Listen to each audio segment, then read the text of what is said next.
그래서 암호 프로토콜에 대해서 이제 설명해 드리겠습니다. 그래서 암호 프로토콜이 뭔지에 대해 설명드리고, 이 암호 프로토콜들이 어떤 식으로 분류가 되는지, 어떤 분류들이 있는지 살펴보고, 우리가 가장 흔하게 사용하는 암호 프로토콜이 키 확립 프로토콜이에요. 이제 원격에 있는 사용자들이 비밀성, 교환되는 메시지의 비밀성을 보장하고 싶으면은 서로 원격인 사람들이 이제 대칭키를 공유해야 됩니다. 그 대칭키를 안전하게 공유하도록 해주는 프로토콜이 키 확립 프로토콜이고, 실제 여러분들이 웹에서 TLS가 저런 키 확립을 해주는 프로토콜이 됩니다. 그래서 키 확립 프로토콜을 이제 5장? 하여튼 계속 조금 살펴보긴 할 건데, 이 챕터에서는 암호 프로토콜을 여러분들한테 소개해드리는 목적으로 키 확립 프로토콜을 좀 살펴볼 거고요. 이런 암호 프로토콜에서의 그 암호 알고리즘의 용도, 사용법 이런 것들도 간단히 살펴보고, 마지막으로 이제 우리가 암호 알고리즘 살펴볼 때 암호 알고리즘의 안전성과 효율성도 생각해 봤는데, 그럼 암호 프로토콜의 안전성과 효율성은 어떻게 분석하고 어떻게 고려하는지 그 점도 같이 살펴보겠습니다. 그래서 프로토콜과 알고리즘, 요걸 구분하는 거는, 알고리즘은 혼자 하는 게 알고리즘이 되겠고요. 프로토콜은 혼자 하는 게 아니라 여러 사람이 하는 거예요.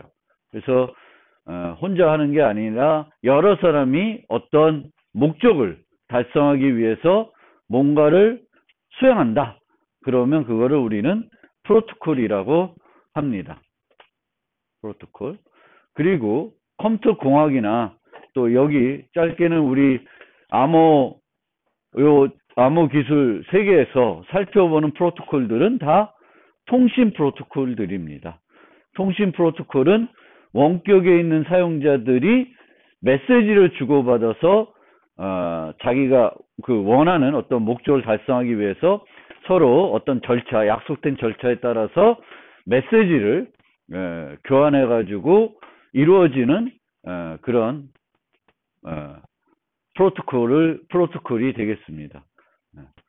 그리고 이런 통신 프로토콜을 우리가 기술할 때는 각 참여자가 교환하는 메시지의 형태뿐만 아니라 메시지를 수신했을 때 참여자가 어떤 행동을 해야 되는지에 대해서도 자세히 기술을 해야 돼요. 그러니까 하나의 프로토콜 기술할 때 기술해야 되는 게 상당히 많습니다.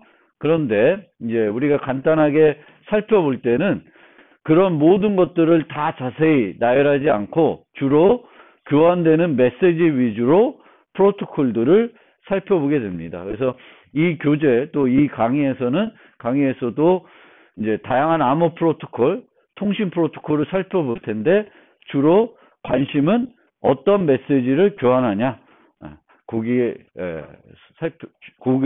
초점을 둬서 살펴볼 것입니다. 그래서 프로토콜은 네 가지 특성이 있는데, 당연히 여러 사람들이 수행하는 것이기 때문에 그 참여하는 사람들이 이 프로토콜을 어떻게 수행하는지 사전에 알고 있어야 됩니다.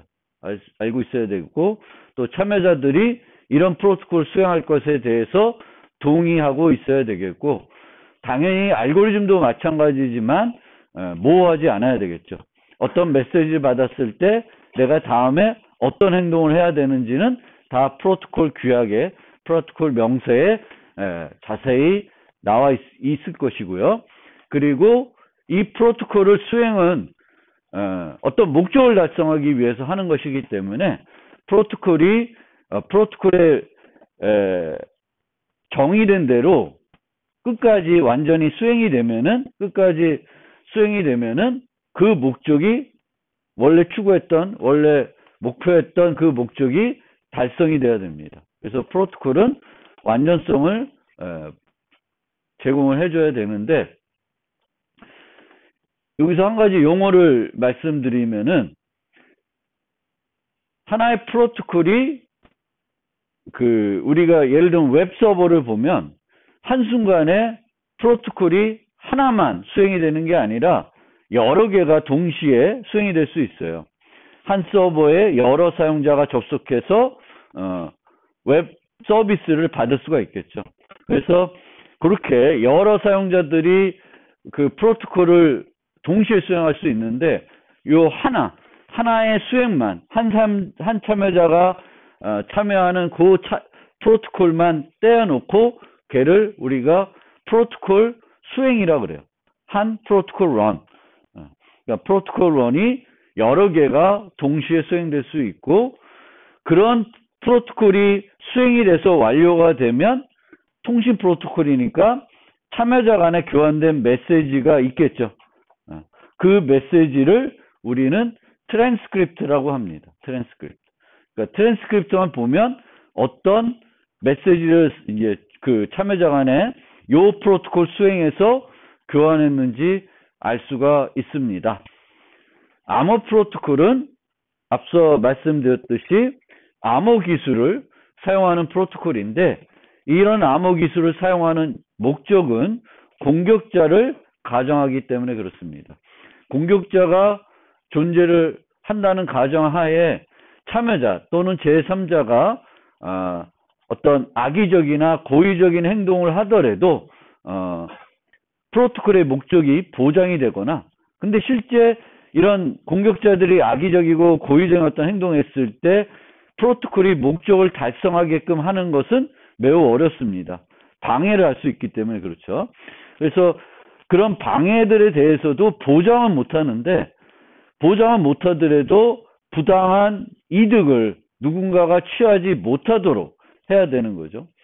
노출되지 않아야 되는 정보가 노출이 되거나 뭐 인터넷 뱅킹 하는데 엉뚱하게 다른 사람 계좌로 돈이 이체된다든가 이런 것들은 일어나지 않아야 되겠죠.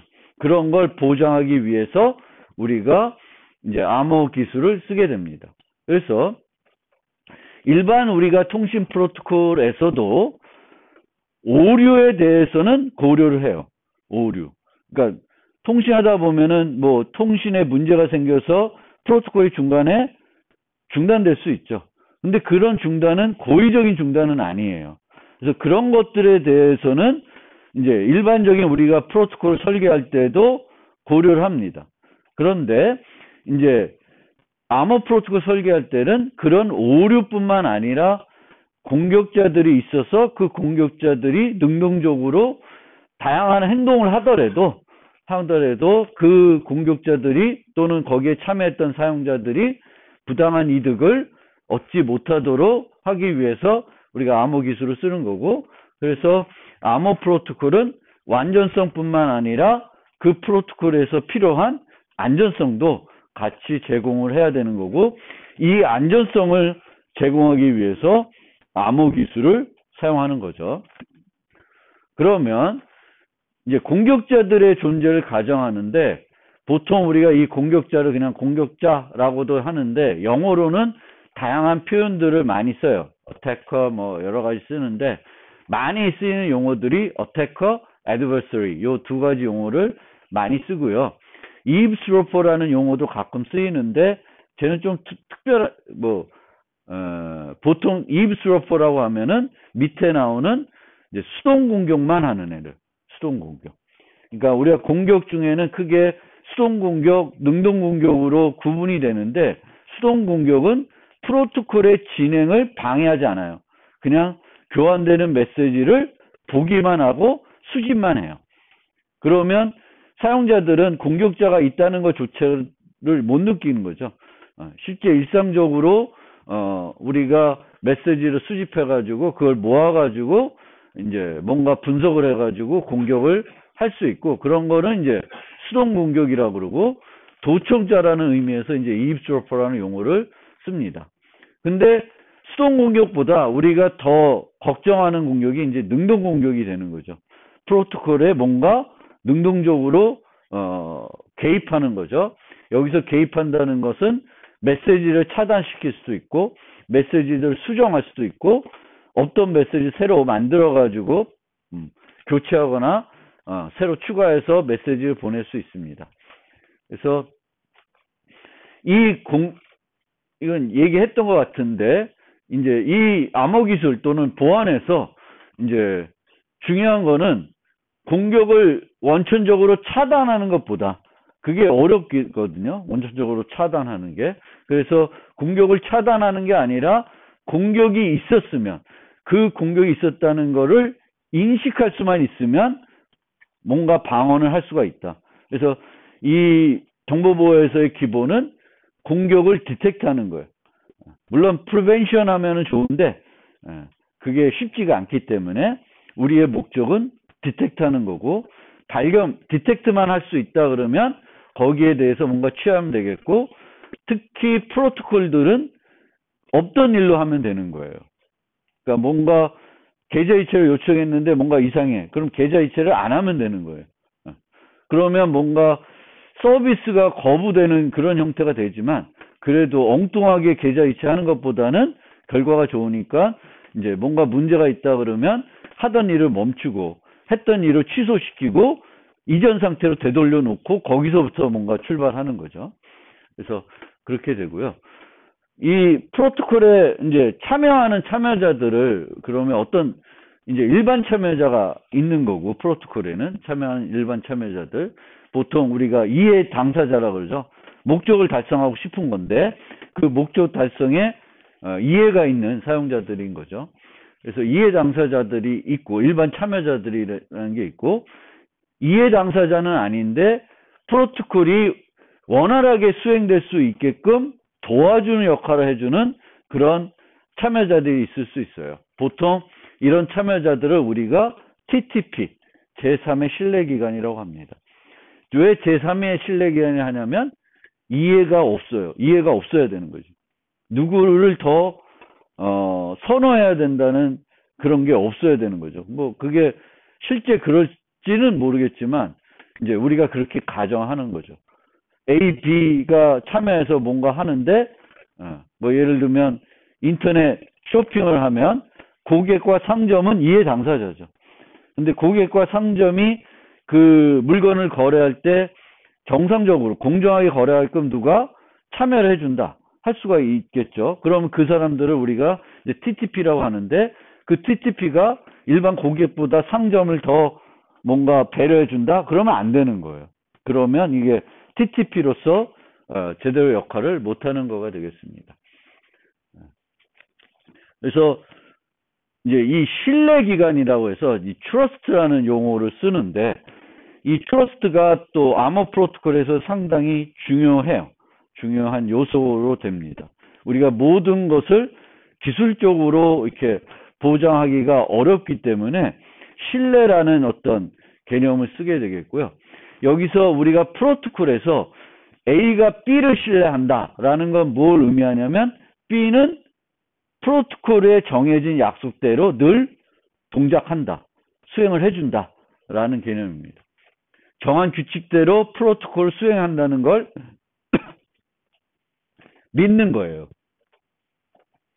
그래서 이 신뢰라는 개념을 우리가 나중에 또 살펴보게 텐데 상당히 프로토콜에서 중요한 역할을 하게 됩니다. 그러면 이 TTP가 어떤 형태로 참여할 수 있냐? 크게 온라인, 오프라인 두 가지 방법이 있는 거고, 온라인을 좀 더 세부적으로 나누면 인라인 방식이라는 게 있습니다. 그래서 인라인 방식은 이 TTP가 모든 메시지를 받아서 중계를 해주는 형태가 돼요. 항상 메시지가 TTP를 통해서 상대방한테 전달이 됩니다. 근데 실제 이런 형태로 우리가 통신하는 서비스가 있어요. 뭐죠? 여러분들이 즐겨 쓰는, 저도 즐겨 쓰는 메신저가 이런 형태가 돼요. 메신저는 항상 그 메신저 서버, 카톡 서버를 통해서 가는 거예요. 우리가 P2P로 직접 통신을 하지 않죠. 그 다음에 온라인 서버는 이제 인라인이 가장 그 TTP의 참여도가 높은 거고, 온라인인 경우에는 프로토콜 진행할 때 한 번은 참여를 해야 돼요. 참여를. 그래서 이게 온라인 방식이 되겠고, 오프라인은 참여를 안 해. 참여를 안 하고 필요할 때만, 뭔가 문제가 발생했거나 필요할 때만 참여하는 거예요.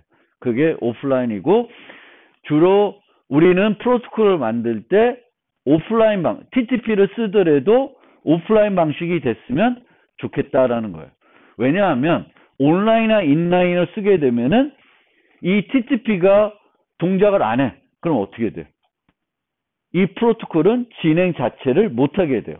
그러면 이제 서비스 거부 공격을 하고 싶으면 얘네들 이 한 사람을 공격해봤자 A만 참여 못하게 되는데, 얘를 공격해서 얘를 마비시키면은 아예 서비스가 안 되는 거죠. 저를 공격해봤자 김상진만 못하는 건데, 은행을 공격해서 은행을 하면은 모든 사용자들이 은행 서비스를 못 받는 거죠. 그래서 그런 문제들 때문에 이제 가급적이면 우리가 이렇게 만들고 싶은 건데, 이렇게 만드는 게 쉽지가 않은 거죠. 이렇게 만드는 게 물론 신뢰하는 TTP를 사용한다는 가정하에 어떤 우리가 필요한 안전성을 갖추는 게 더 쉬운 거예요. 이 TTP를 이렇게 안 쓰고 이런 방식 써도 우리가 필요한 모든 안전성을 다 갖추려고 프로토콜을 만드는 게 어려워요. 얘네가 더 좀 쉬운 방법이에요. 그래서 이제 TTP는 인라인, 온라인, 오프라인 방식으로 참여하게 되는데, 중재자가 또는 그 TTP가 전혀 참여하지 않고 프로토콜을 수행한다. 그러면 우리가 그런 프로토콜을 뭐라 그러냐면 자체 강화 프로토콜이라고 그래요. 그러니까 이해 당사자끼리만 프로토콜을 진행하는 거죠. 근데 실제 이해 당사자끼리만 프로토콜 진행하는 경우가 많지가 않습니다. 제일 많이 쓰는 형태가 이제 TTP를 사용하는 거고요. TTP를 주로 어떤 식으로 많이 쓰냐면 온라인 방식으로 사용을 하게 돼요. 그래서 그렇게 TTP를 온라인 방식으로 사용하는 프로토콜을 우리가 중재 프로토콜이라고 그래요. 중재자가 참여하기 때문에. 인라인도 당연히 여기에 포함되는 형태가 되는데, 이제 주로 인라인은 아주 특수한 경우만 그렇게 하는 경우이고, 주로 프로토콜을 봤을 때 TTP를 쓰게 되면은 온라인 방식이 되겠습니다. 근데 TTP를 쓰는데 온라인이 아니라 오프라인 방식을 쓰는 경우가 있고, 그렇게 오프라인 방식을 쓰는 경우 중에 판결 프로토콜이라는 게 있어요. 그래서 판결 프로토콜은 그 문제가 발생했을 때 누가 나쁜 짓을 했는지를 이제 확인해주는 그런 프로토콜입니다. 그래서 판결자라는 서버를 두는데, 얘는 항상 참여하는 게 아니라 자체 강화 형태로 프로토콜들이 진행이 되지만, 둘 중에 하나가 이 진행이 이상한 것 같아, 내가 뭔가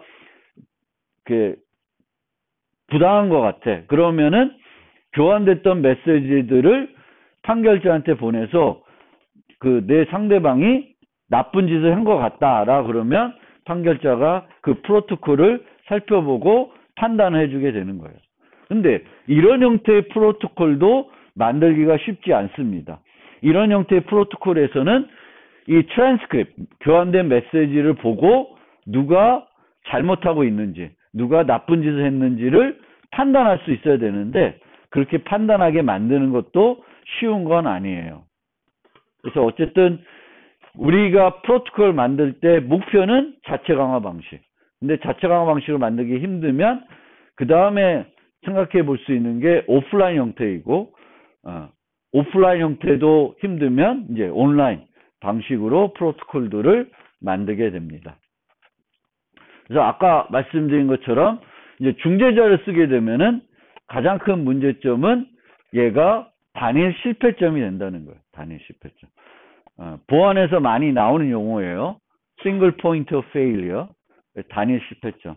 얘만 죽이면 서비스가 죽는 거죠. 서비스를 못 받게 하는 거고요. 그 다음에 이 중재자는 신뢰하는 기관이 돼야 되는데, 정말 우리가 신뢰할 수 있는 거냐. 그리고 현실적으로 현실 세계에서 신뢰할 수 있는, 우리가 이렇게 연구 목적으로 아니면 아이디어상에 이렇게 이런 신뢰기관이 있으면 이렇게 잘 동작할 것 같은데, 그럼 얘를 실제 서비스를 우리가 현실에 이렇게 디플로이 하려고 그러면은 신뢰기관을 하나 찾아야 되는 거죠. 그걸 해줄, 그 역할을 해줄 곳을 찾는 게 쉽지가 않아요. 또 우리 이제 요즘은 좀 변하고 있는데, 미국 같은 서양에서의 어떤 신뢰라는 개념하고 또 동양에서의 또 신뢰라는 개념하고는 또 그게 신뢰 개념이 달라요. 미국 같은 데는 워낙 출발부터가 그 신뢰 사회이고 이래서 이래 사기업도 뭔가 신뢰하는 개념이고, 하여튼 우리랑은 되게 모델이 다르잖아요. 거기는 그 중앙은행도 실제는 사기업들의 모임이잖아. 국가기관이 아니거든. 우리는 그렇진 않잖아요. 우리는 뭔가 우리의 것을 삼성한테 맡긴다. 이게 좀 잘 와닿지 않지. 근데 정부에 맡긴다? 그거는 뭔가 이렇게 수용할 수 있는 뭐 그런 기분인데, 미국은 뭐 또 그렇지 않으니까 그런 신뢰라는 것도 사회마다 또 좀 차이가 있고요. 그래서 이 중재자를 실제 신뢰할 수 있는지 여부, 또 이렇게 신뢰할 수 있는 중재자를 실제 구해가지고 사용할 수 있는지 여부, 이런 게 이제 문제가 될 수가 있고요. 중재자를 유지하고 관리하는 당연히 비용이 들 거고, 중재자를 쓰기 때문에 통신 비용도 자체 강화 방식으로 했을 때보다는 많이 들 거고 당연한 거고요. 또 하나는 병목 현상이 발생할 수가 있습니다. 서버가 항상 참여해야 되니까 이 실내 서버에 트래픽이 많이 몰릴 수가 있죠. 그러면 뭐 실내 서버를 여러 개 리플리케이트 해가지고 중복해가지고 서비스한다든지 뭔가 또 대책들이 세워져야 되겠고, 단위 실패점이기 때문에 좋은 공격 대상이 됩니다. 우리는 공격할 때 얘를 공격하는 게 더 좋지, 개별 사용자를 공격해봤자 얻을 수 있는 이득이 많진 않아요. 근데 만약에 내가 실내 서버를 공격해서 뭔가 실내 서버를 장악할 수 있다, 그러면 내가 할 수 있는 일이 너무 많아지는 거죠. 그래서 그 공격자들도 개별 사용자를 공격하는 게 아니라 주로 서버를 타겟팅하는 거죠. 실내 서버들을. 그래서 이제 앞으로 이제 프로토콜들을 설명할 때 이런 노테이션을 쓸 건데, 이미 앞에서 쭉 써왔어요. 써와서 좀 보여드리니까 뭐 특별히 새로운 건 없는데, 어쨌든 이제 플러스 마이너스가 붙으면 얘는 공격키 형태고, 플러스 마이너스가 안 붙으면은 대칭키다, 이렇게 이해하시면 되겠고, 시간을 찍는 경우가 있고 랜덤한 값을 뭔가 활용하는 경우가 있으니까 이렇게 되는 거고, 여기에 이제 이렇게 표현하는데 이거를 의미를 전달하기 위해 쓰는 거지, 실제 얘 값들은 그냥 비트 값이죠. 그럼 얘가 NA라고 해서 실제 A가 만든 난스인지 아닌지는 다른 방법을 확인해야 되는 거지, 그냥 값만 보고 알 수 있는 건 아니에요. KAB라고 해서 이 키가 AB가 쓰는 키구나 이렇게 인식하는 게 아니라 그럴 목적으로 거기에 있다는 거지, 실제 우리가 그 비트 값을 보고 뭐 이거는 AB가 쓰는 키구나 이렇게 인식할 수 있는 건 아니에요. 그걸 인식하기 위한 어떤 다른 것들이 있어야 됩니다. 그리고 이제 암호 프로토콜을 설계할 때 이제 암호 기술을 쓰게 되는데, 제일 많이 쓰는 암호 기술들이 바로 이전에 살펴봤던 그 5개 암호 알고리즘이 되겠죠. 그러면 이 암호 프로 설계할 때 내가 쓸 암호 알고리즘은 이런 정도로 안전하다라는 뭔가가 그 분석들이 해야 되겠죠. 그런데 그런 분석을 하고 프로토콜을 설계하기가 어려우니까 프로토콜을 설계할 때는 이상적인 암호 알고리즘이 있다라고 가정하고 프로토콜을 만들게 됩니다. 그래서 이상적인 암호 알고리즘이라는 거는 절대 깨지지 않는 뭐 그런 걸 가정하고 만들고 나서, 그 다음에 실제 만약에 얘를 현장에서 쓸 거다 그러면 구체적으로 이 이상적인 알고리즘을 어떤 알고리즘을 했을 때 어떤 문제가 있는지 더 본격적으로 살펴봐야 돼요. 어쨌든 우리가 프로토콜을 만들 때는 여러 알고리즘도 쓰는데 그 알고리즘들이 그냥 완벽하다 이렇게 생각하고 좀 프로토콜을 설계를 하고 있습니다. 그래서 암호 프로토콜을 어떤 식으로 만드냐, 뭐 소프트웨어를 만드는 것과 별 차이가 없어요. 항상 뭘 만드든지 문제 정의하고 분석하고 설계하고 그 다음에 구현하고 이런 순서로 진행이 되는 거예요. 그래서 암호 프로토콜도 만들 때 그 순서가 별반 다른 거를 만들 때하고 다르진 않습니다. 그래서 제일 먼저 해야 될 것들이 이제 이 프로토콜을 통해서 달성하려는 목적이 뭔지, 뭘 하고자 하는 거지, 인터넷 뱅킹을 만들려고 하는 건지, 전자선거를 만들려고 하는 건지, 목적이 뭔지를 명확하게 해야 되겠고, 그 다음에 이런 프로토콜을 정의할 때 우리가 생각해 봐야 되는 게 어떤 사용자들이 참여하는 프로토콜이냐, 그리고 어떤 컴퓨팅 환경, 통신 환경에서 참여하냐, 핸드폰 써서 뭐 LTE나 이런 걸 쓰는 건지, 와이파이를 이용해서 통신을 하는 건지, 뭘 하는 건지, 여러 가지들을 이 참여자들이 사용하는 장치 등 여러 가지들을 이제 살펴봐야 되겠고요. 그 다음에는 이제 요구사항을 면밀히 분석해야 되겠죠. 그러니까 달성하려는 목적과 관련이 있겠지만, 이 요구사항을, 이 프로토콜이 요구사항이 뭐냐, 그리고 각 프로토콜마다 요구사항들이 다 다르겠죠. 전자선거 같은 경우에는 1인 1표만 할 수 있어야 되겠고, 다른 사람이 투표한 내용을 알 수 없어야 되겠고, 하지만 집계는 정확하게 반영이 돼야 되겠고, 그게 정확하게 반영됐는지 뭔가 확인할 수 있는 방법도 필요하고, 여러 가지 요구사항들을 쭉 나열하고, 그 요구사항들을 이제 나중에 다 만족하는지를 확인해야 되겠죠. 그 다음에 이제 이 프로토콜 설계할 때 어떤 과정들을 내가 할 것인지, 사용할 것인지를 이제 쭉 나열해 봐야 되겠죠. 그리고 그 과정들이 현실과 얼마나 맞는지 안 맞는지도 고려가 돼야 돼요. 그래서 이런 과정에 대한 분석도 해야 됩니다. 뭐 이 참여자들이 이 프로토콜이 얼마나 자주 발생해야 되는 프로토콜인지, 참여자들 간에 어떤 신뢰관계가 필요한지, 그리고 이런 프로토콜에서는 어떤 종류의 공격자들이 존재할 수 있는지 다 살펴봐야 됩니다. 그래서 이런 것들을 살펴보고, 그럼 이런 분석하에 실제 설계가 들어가고, 설계한 다음에는 이제 이 요구사항들이 잘 충족되는지 증명을 해야 됩니다. 이 증명하는 게 쉽지는 않아요. 그리고 이제 실제 현장에 쓸 거면 소프트웨어로 구현해서 사용해야 되겠죠. 여기서 또 문제가 되는 경우가 많이 있습니다. 프로토콜 자체는 문제가 없는데 구현할 때 구현을 잘못하거나 구현을 안전하게 못해가지고 이제 여기서 깨지는 경우가 있죠. 인터넷 뱅킹 같은 경우도 그 인터넷 뱅킹에 쓰이는 암호 알고리즘들이 문제가 있어서 그런 어떤 해킹 당하거나 문제가 발생한 건 아니고, 주로 또 프로토콜에 문제가 있다기보다는 그런 소프트웨어들, 거기서 쓰는 소프트웨어들의 이제 잘못 만든 거죠.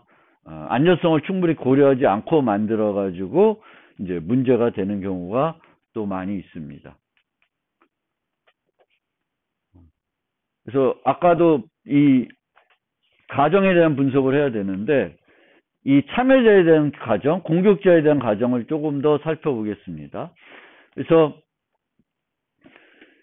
우리가 참여자들, 서로 이해 당사자들끼리는 신뢰한다는 가정은 안 해요. 그러니까 우리가 그 인터넷 쇼핑을 프로토콜로 만든다 그러면 고객과 상점은 서로 신뢰하지 않는다라는 가정하에 이제 프로토콜을 만들게 되는 거죠. 실내 서버를 만약 사용한다 그러면은 실내 서버에 대해서 이제 신뢰한다는 가정하는데, 이 신뢰가 어디까지의 신뢰인지에 대해서도 이제 명확하게 할 필요가 있습니다. 그걸 바탕으로 분석을 해야 되니까. 그리고 나중에는 과연 이 정도의 신뢰를 할 수 있는 서버를 만들 수가 있냐. 그리고 이제 여기서도 제가 이렇게 설명드리면 여러분들이 오해할 수 있는데, 신뢰는 컴퓨터 서버에 대한 신뢰가 아니라 그 서버를 운영하는 기관에 대한 신뢰예요. 기관. 서버를 누가 KT가 운영한다 그러면 KT를 신뢰하는 거지 그 컴퓨터 자체를 신뢰하는 건 아닌 거죠. 항상 문제가 되는 건 관리자예요. 관리자. 기관은 신뢰하더라도 기관의 직원은 신뢰하기가 쉽지는 않습니다. 그 다음에 공격자에 대한 가정. 일반적으로 공격자는 모든 메시지를 다 확보할 수 있다고 가정을 합니다. 실제 할 수 있는지 여부는 중요한 건 아니고, 보통은 우리가 프로토콜은 공개된 망을 통해서 어쨌든 메시지들을 주고받기 때문에 공격자들이 마음만 먹으면 얼마든지 주고받는 메시지들은 수집을 할 수가 있어요. 그 다음에 이 공격자들은 프로토콜의 진행을 방해할 수가 있습니다. 새로운 메시지들을 삽입시킬 수 있고, 교환되는 메시지를 슬쩍 바꿀 수도 있고 삭제할 수도 있고 그렇습니다. 그래서 이런 진행을 방해할 수 있고, 공격자는 프로토콜에 정상적으로 참여할 수 있는 사용자일 수 있고 아닐 수도 있습니다. 보통은 많은 서비스의 경우에는 인터넷 뱅킹을 하면 공격자도 그 은행에 계좌를 개설해서 참여할 수 있죠, 보통. 근데 어떤 것들은 참여하기가 특별한 사람들 아니면 권한을 갖고 있는 사람이 아니면 참여를 못할 수도 있어요. 근데 이제 밖에서 그 프로토콜을 공격하려고 할 수도 있습니다. 그래서 이 공격자가 내부 권한을 가질 수 있는지 없는지도 공격 성공의 또 중요한 요소로 작용할 수 있습니다.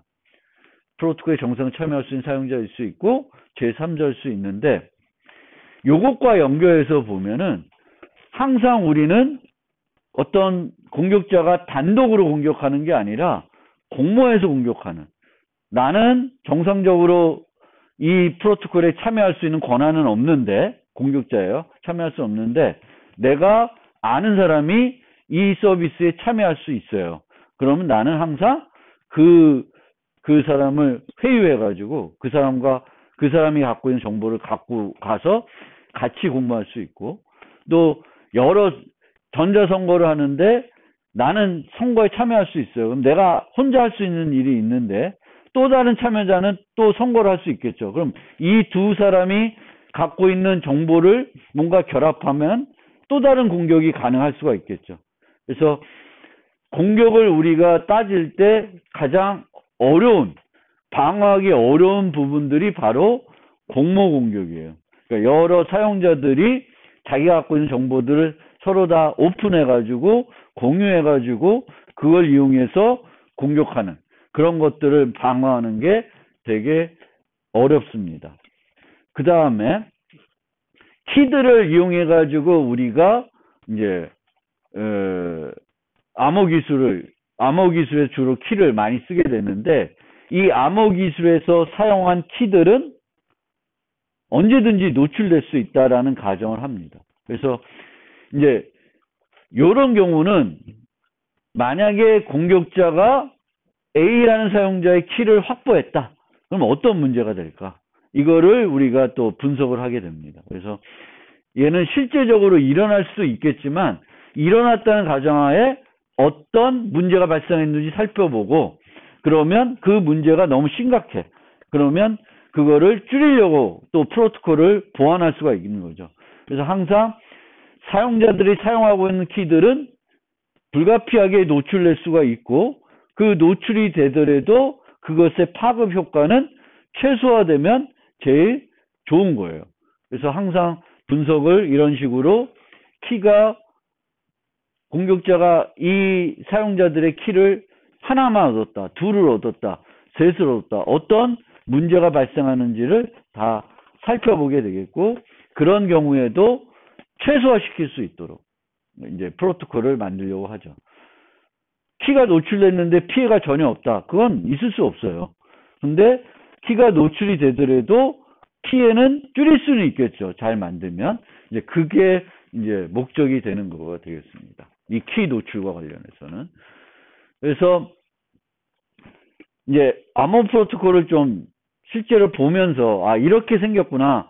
이런 문제가 있을 수 있구나. 이런 거를 살펴보기 위해서 예제로 키 확립 프로토콜을 갖고 설명을 드리려고 그래요. 그래서 키 확립 프로토콜은 원격에 있는 두 사용자가 똑같은 대칭 키를 이제 확립하기 위해서 사용하는 프로토콜을 우리가 키 확립 프로토콜이에요. 물론 원격에 있는 사용자가 대칭 키가 아니라 공개 키를 확립할 수도 있는데 그런 경우는 좀 드물고요. 대부분의 경우에는 우리는 원격에 있는 사용자들이 똑같은 대칭 키를 공유하기 위해서 키 확립 프로토콜을 수행하게 됩니다.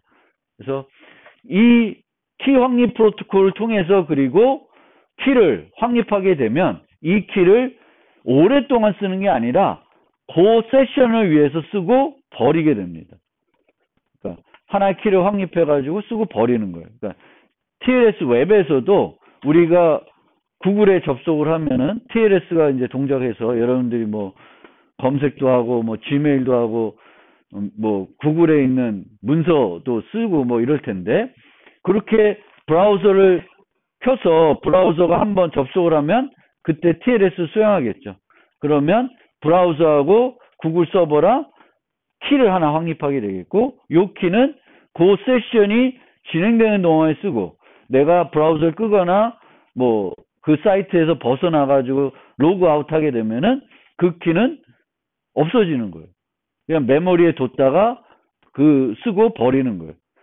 보통 우리가 장기간 키들은 메모리에 유지하는 게 아니라 별도 또 안전하게 유지해야 되겠죠. 근데 이렇게 잠깐 쓰고 많은 키들은 그냥 메모리에 유지했다가 지우면 돼요. 그래서 주로 우리가 이런 키 확립 프로토콜에서 확립된 대칭 키는 세션 키가 되는데 이렇게 세션 키를 사용하는 이유는 키는 자주 바꿀수록 좋은 거죠. 그런 기본적인 이유고요. 즉 같은 키로 암호화된 암호문을 최소화하기 위한 거죠. 최소화하기 위한 거고 또 이 키가 노출됐을 때 노출되는 정보의 양을 제한하게 되는 거죠. 같은 결과인데요. 그 다음에 키 저장에 관한 안전성 문제를 해결할 수 있습니다. 세션 키는 메모리에만 유지했다가 지우면 되니까 뭐 특별한 보안 메커니즘을 써서 키를 안전하게 보호할 필요성이 적어지는 거죠. 그런데 장기간 키 같은 경우에는 오랫동안 내가 사용하는 키고 여러 용도로 쓸 수 있으니까 그것이 노출되면은 피해가 커져요. 그래서 걔네들은 또 여러 가지 보안 장치들을 해줘야 되는 거고요. 세션 간 또는 또 응용 프로그램 간의 독립성도 제공할 수가 있습니다. 그래서 이 키 확립 프로토콜은 세션 키, 대칭 키를 확립할 때 주로 사용하게 됩니다. 그리고 이 키 확립 프로토콜의 그럼 요구사항은 뭐냐? 핵심은 이 참여자들이 똑같은 키를 얻어야 되는 거죠. 내가 쓸 수 있는 똑같은 키를 얻어야 되는데 좀 세부적으로 살펴보면 핵심은 요걸 거예요. 키의 비밀성. 그러니까 대칭 키니까 그 참여자 외에 다른 사람들은 그 키를 얻을 수 없어야 되겠죠. 브라우저와 서버 외에는 그 대칭 키를 얻을 수 없어야 되는 거고 얻을 수 없어야 우리가 메시지를 암호화해서 교환하면은 다른 사용자들은 그 암호화된 메시지를 볼 수가 없겠죠. 그래서 교환되는 확립하는 키의 비밀성을 보장해 줘야 돼요. 참여자 외에는 키를 얻을 수 없어야 되겠고 그 다음에 필요한 거는 내가 그 키를 받았을 때 만약 내가 서버로부터 받았다 아니면 브라우저로부터 받았다 그러면 내가 지금 통신하는 상대방이 준 키인지를 확인할 수 있어야 돼요. 내가 이 키를 누구랑 써야 되는지를 확인할 수 있어야 되겠고, 그 다음에 프로토콜 따라서 좀 다른데, 이 프로토콜을 서버가 만약 뭐 아까 얘기한 그 웹 TLS에서는 브라우저가 생성하기 때문에 조금 다른데, 만약 브라우저가 생성하는 형태가 아니라 이제 그 어떤 서버가 생성해주는 키다라고 하면은 내가 메시지를 받았을 때 이 키는 내가 서버가 생성해주길 기대했어요. 그러면 그 서버가 만들어졌다는 거를 내가 뭔가 확인할 수 있어야 돼요. 확인을 해서 아 이건 서버가 만들어준 게 맞구나. 이걸 확인할 수 있어야 되겠고, 서버가 나랑 홍길동이랑 쓰기 위해서 만들어준 거구나. 내가 서버한테 홍길동하고 쓰고 싶은 새로운 키를 만들어주세요 라고 하면은 키를 만들어주는데, 그럼 나는 그 키를 받았을 때 이 키가 홍길동하고 쓰기 위한 키다라는 걸 확인할 수 있어야 되겠고, 그게 키의 용도이고, 이 키는 서버가 만들어줬다는 걸 확인할 수 있어야 되는 거고, 그게 참여자의 인증이고요. 이 키는 옛날에 만든 게 아니라 이번 요청에 의해서 새롭게 만든 키인지를 확인할 수 있어야 돼요. 그게 키 최근성입니다. 그 다음에 이렇게 해서 확립이 되면 실제 서버가 줬는데 나는 이제 홍길동하고 쓸 거예요. 그러면 메시지를 교환해서 홍길동하고 이제 비밀스럽게 메시지를 주고받을 건데, 상대방의 홍길동도 나랑 똑같은 키를 갖고 있어야 돼. 홍길동은 똑같은 키를 안 갖고 있으면 내가 메시지 아무리 줘봤자 홍길동은 그거를 풀어볼 수가 없습니다. 그래서 세션 키를 확립하고 나서는 쓰기 전에 상대방도 나랑 똑같은 키를 갖고 있는지 확인하고 나서, 확인이 되면 그때부터 실제 내가 교환하고자 하는 메시지를 암호에서 교환하게 됩니다. 그래서 그거를 키 확인이라 그래요. 키 확인. 그래서 두 사용자가 똑같은 키를 가졌는지를 확인하고, 확인이 되면 이제 그 다음부터는 이제 다 끝난 거죠. 키 확립이 올바르게 된 거고, 키 확립이 올바르게 되면 이제 그 키를 갖고 내가 상대방하고 교환해야 되는 중요한 정보를 암호에서 교환할 수가 있습니다. 그래서 실제 프로토콜 모습을 5차례에 걸쳐서 이렇게 단계별로 만들어 갈 건데, 내일 이제 살펴볼게요. 근데 방식은 이런 거예요. 앨리스가 그러니까 앨리스와 바비, A와 B가 이제 세션 키를 확립해가지고 둘 간에 비밀스럽게 메시지를 교환하고 싶습니다. 근데 앨리스와 밥은 사전에 뭔가 키 확립하기 위한 그런 정보들이 없어요. 그 정보들이 없기 때문에 그거를 좀 도와줄 수 있는 서버를 이용하는 거예요. 그래서 이 환경에서는 A와 B 등 여기 참여자들은 서버하고는 장기간 키를 갖고 있습니다. 장기간 키를 갖고 있는 상태에서 이제 이 둘 간에는 뭔가 사전에 공유된 정보가 없으니까 이 서버를 이용해서 밥이든 누구든 통신할 수 있는 키를 서버한테 만들어 달라는 거예요. 그래서 이런 식으로 나 A야 나 B랑 통신하고 싶어 라고 요청을 하면은 서버가 만들어 주는 거예요. 근데 이렇게 만들어 주는데 하나도 암호하지 않고 그냥 주면은 아무것도 보장이 안 되겠죠. 최소 비밀성도 보장이 안 되는 거예요. 그래서 이런 흐름은 이런 식으로 흐름이 되는데, 이렇게 프로토콜을 만들면은 우리가 제공해야 되는 이 요구사항을 하나도 만족 못하는 거죠. 그래서 이제 하나씩 만족하게끔 요거를 이제 보완해 나갈 겁니다. 보완해 나가면서 어떤 문제점들, 어떤 공격들이 이런 요구사항을 만족 안 시키면 공격이 가능한지도 보여드릴 거예요. 그래서 요거는 이제 얘기가 길어질 거니까 내일 자세히 설명드리겠습니다.